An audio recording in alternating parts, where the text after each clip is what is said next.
جب اندھیرا بولتا ہے۔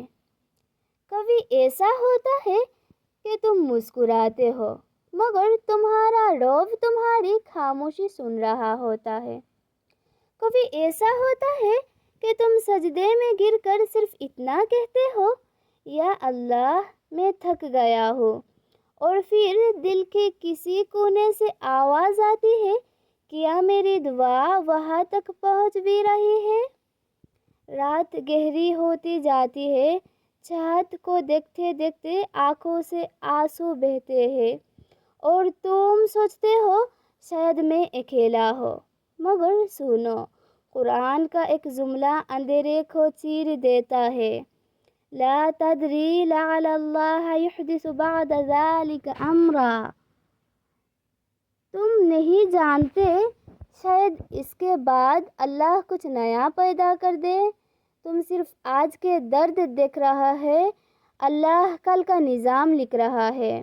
تم ٹوٹ رہے ہو مگر اللہ تمہیں گرا نہیں رہا، وہ تمہیں بنا رہا ہے۔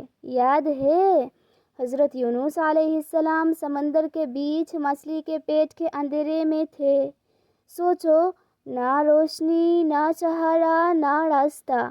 انسان کے حساب سے کہانی ختم، مگر اللہ کے حساب سے کہانی شروع۔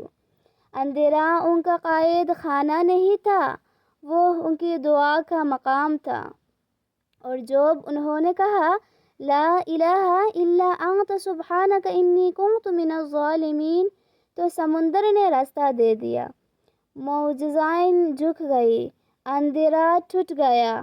آج تم جس اندھیرے میں کھڑے ہو، شاید وہ تمہاری زندگی کا موڈ ہو۔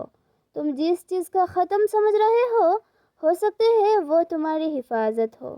کبھی کبھی اللہ تمہیں وہاں توڑتا ہے جہاں تم خود کو سب سے زیادہ مضبوط سمجھتے ہو، تاکہ تم سمجھ سکو طاقت تمہاری نہیں اس کی ہے۔ اگر آج تم رو رہے ہو تو رو لو، مگر اپنا رب مت چھوڑنا۔ ہو سکتا ہے جس رات تم ٹوٹ کر روئی ہو، اسی رات عرش کے اوپر تمہارا نام لیا گیا ہو۔ اور جب اللہ دیتا ہے تو صرف دیتا نہیں، حیران کر دیتا ہے۔ تو اگر سب کچھ اندھیرا لگ رہا ہے، بس اتنا کہنا ہے اللہ میں ٹوٹ گیا ہوں مگر تیرا ہوں، پھر دیکھنا کیسے اندھیرا روشنی میں بدلتا ہے۔ دعاؤں میں یاد رکھنا، سیدہ جائدہ بیگم۔